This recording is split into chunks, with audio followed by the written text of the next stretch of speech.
화요일 새벽 기도를 하나님 앞에 드리겠습니다. 찬송 266장 한번 찬송하겠습니다. 찬송가 266장.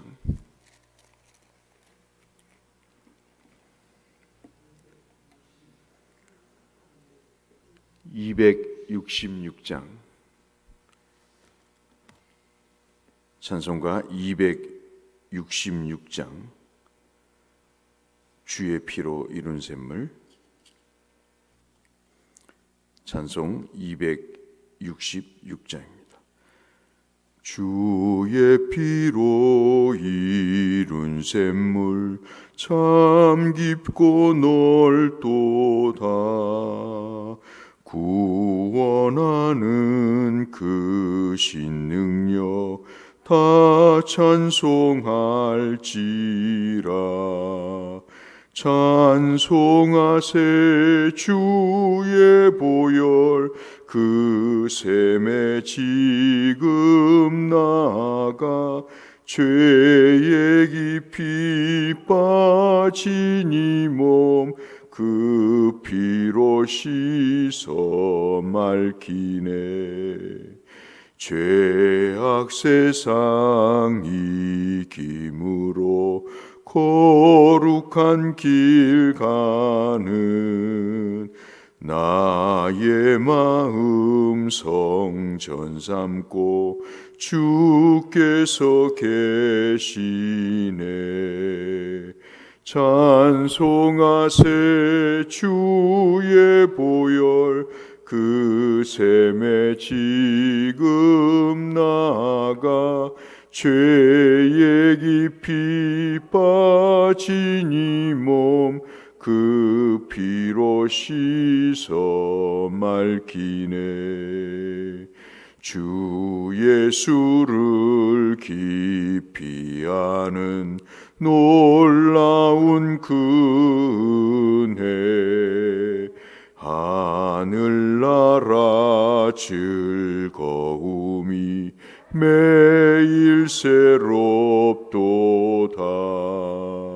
찬송하세 주의 보혈 그 샘에 지금 나아가 죄에 깊이 빠진 이 몸 그 피로 씻어 맑히네.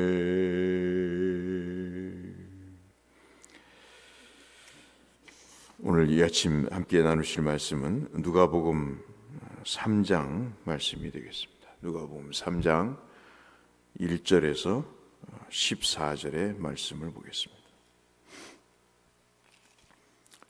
누가복음 3장 1절에서 14절의 말씀. 오늘 성경 통독 범위는 누가복음 1장부터 4장까지, 새벽 기도에는 누가복음 3장 1절에서 14절의 말씀 묵상하겠습니다. 디베레 황제가 통치한 지 15해 곧 본디오 빌라도가 유다의 총독으로, 헤롯이 갈릴리의 분봉왕으로, 동생 빌립이 이두레와 드라고니 지방의 분봉왕으로, 루사니아가 아빌레의 분봉왕으로, 안나스가 가야바가 대제사장으로 있을 때 하나님의 말씀이 빈 들에서 사가랴의 아들 요한에게 임하니라. 요한이 요단강 북은 각처에 와서 죄사함을 받게 하는 회개의 세례를 전파하니, 선지자 이사야의 책에 쓴 바 광야에서 외치는 자의 소리가 있어 이르되 너희는 주의 길을 준비하라. 그의 오실 길을 곧게 하라.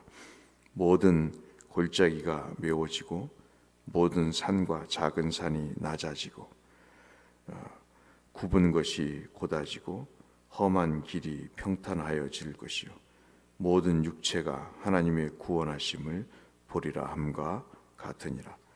요한이 세례받으러 나오는 무리에게 이르되 독사의 자식들아, 누가 너희에게 일러 장차 올 진노를 피하려 하다냐.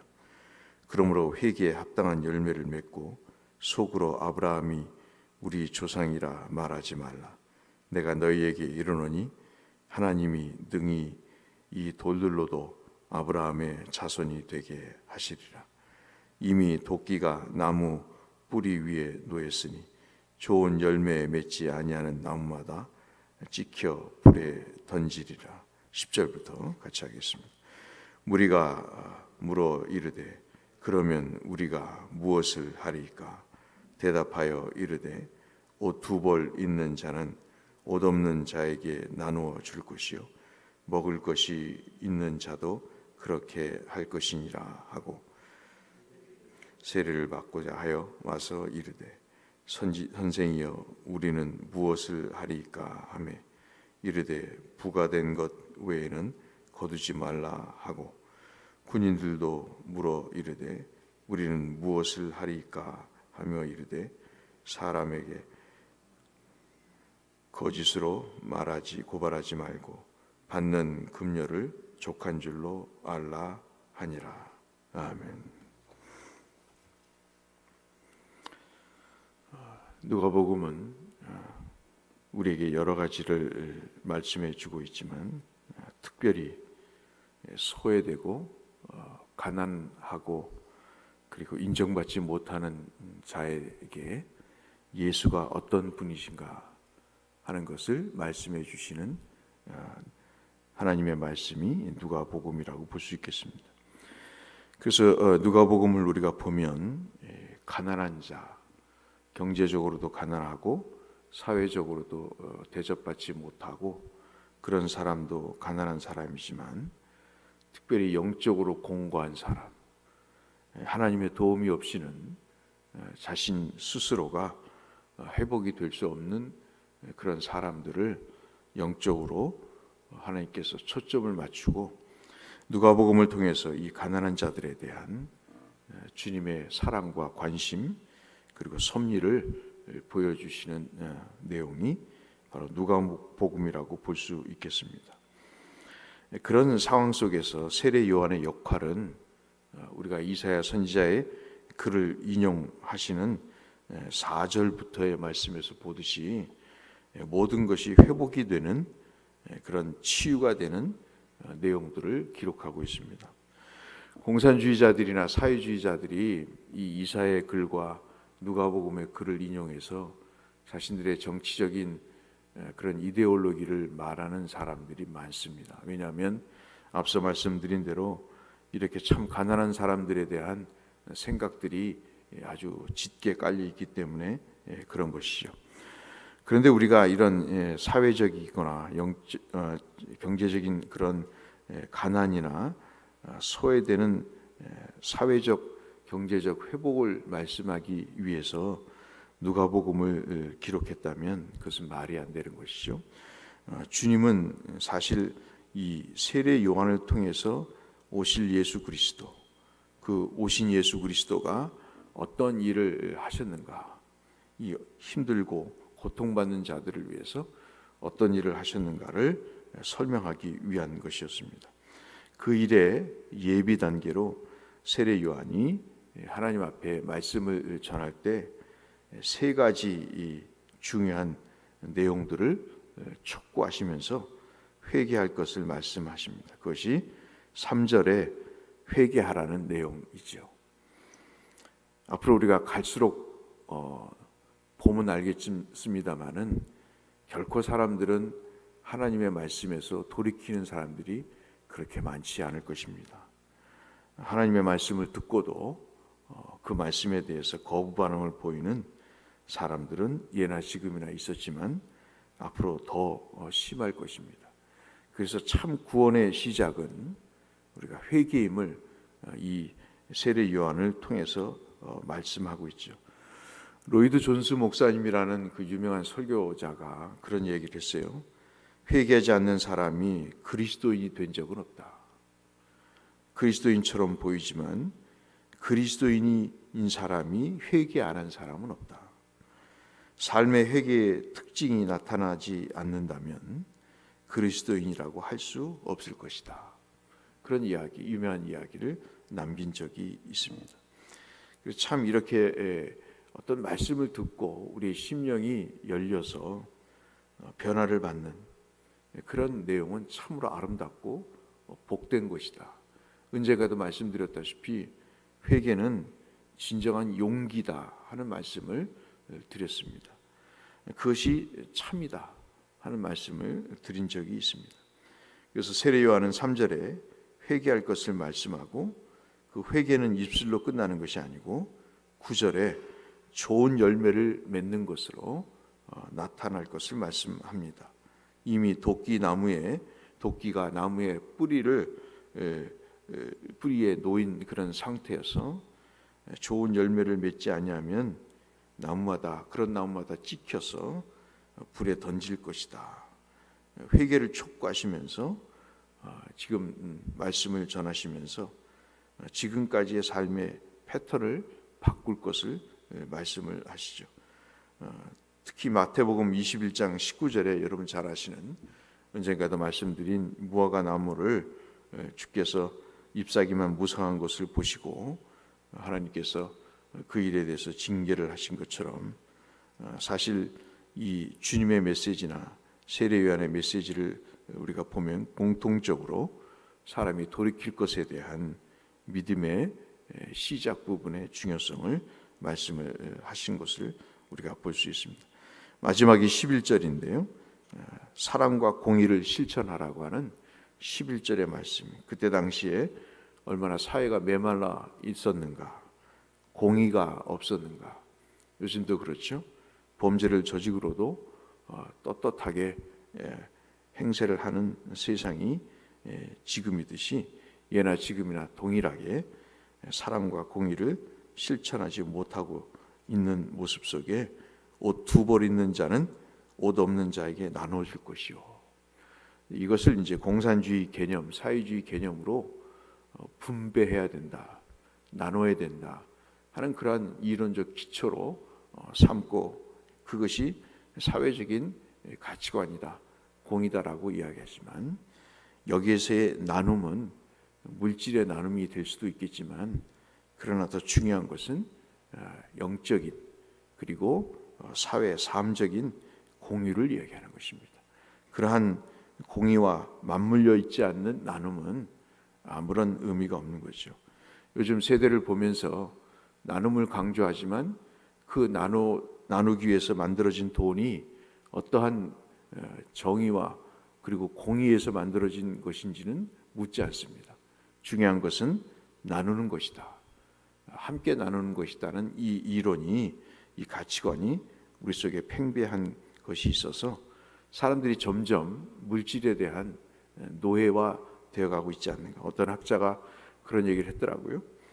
한국 사람들은 돈을 나눠주는 것에 이제 길들여져 있다. 그런 사람에게 앞으로 표를 던질 것이라고 하는 그런 아주 저급한 사회적 현상을 비꼬았던 것을 우리가 알 수 있습니다.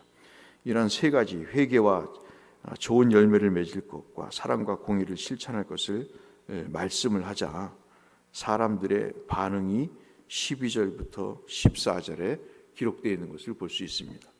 항상 성경은 읽어보시면 하나님의 말씀이 삼위일체 하나님의 말씀이 증거가 되고 그 증거되는 말씀 속에 사람들의 반응이 있습니다. 영혼이 살아있다는 이야기는 그 말씀에 대한 반응이 있다는 거죠. 그래서 12절 14절에 사람들이 이렇게 공의 이야기합니다. 그러면 우리가 무엇을 하리까?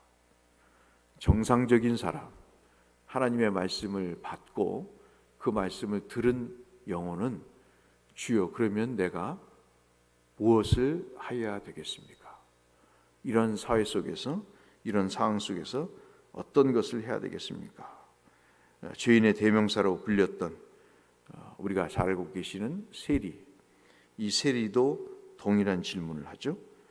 군인들도 얘기합니다. 권력을 행사할 수 있고 그 아주 박한 박봉에 시달리는 그 군인들이 권력을 이용해서, 힘을 이용해서 그 나쁜 짓을 하는 그런 상황 속에서 군인들도 질문을 합니다. 주목해야 될 내용은 대표적인 그 악한 일을 행하는 사람들이 하나님의 말씀을 듣고 반응을 보인다는 사실입니다. 공교롭게도 여기에는 종교인들이 빠져 있습니다. 하나님의 말씀을 전하는 선지자들과 그리고 랍비들이죠. 그리고 제사장들이 빠져 있는 것을 볼 수 있습니다.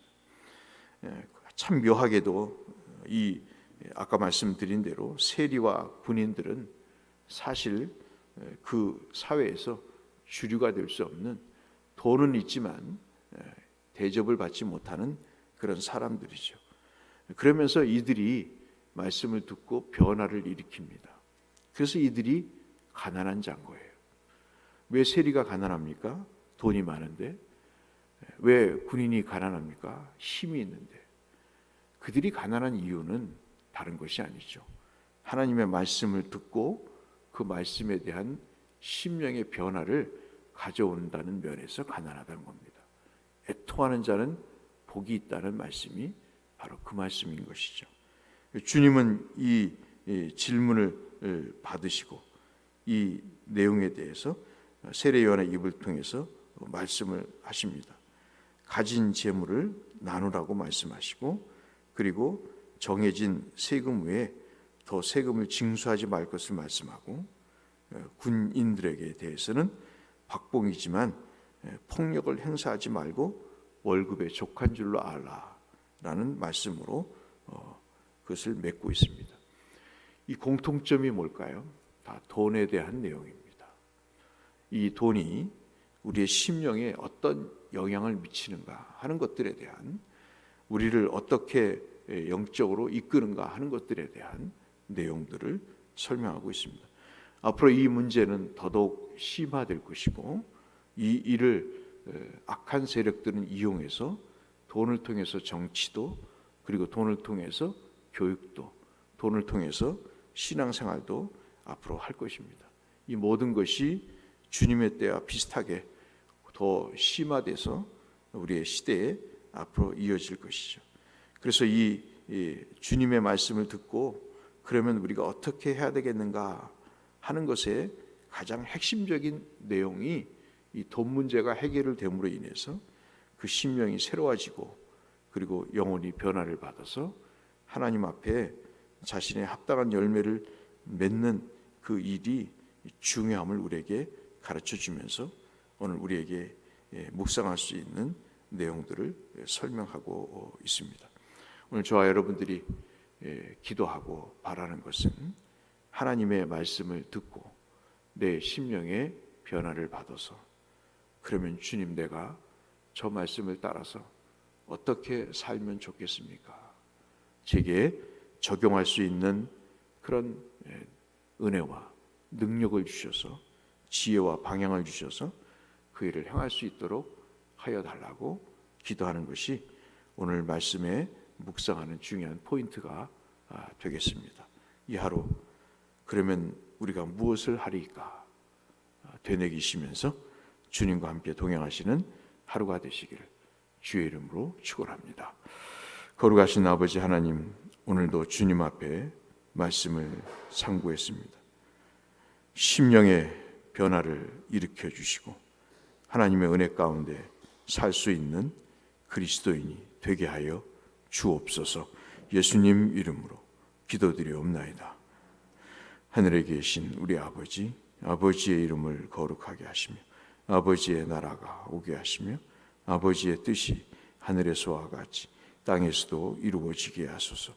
오늘 우리에게 일용할 양식을 주시고 우리가 우리에게 잘못한 사람을 용서하여 준 것 같이 우리 죄를 용서하여 주시고 우리를 시험에 빠지지 않게 하시고 악에서 구하소서. 나라와 권능과 영광이 영원히 아버지의 것입니다. 아멘. 함께 기도하시겠습니다.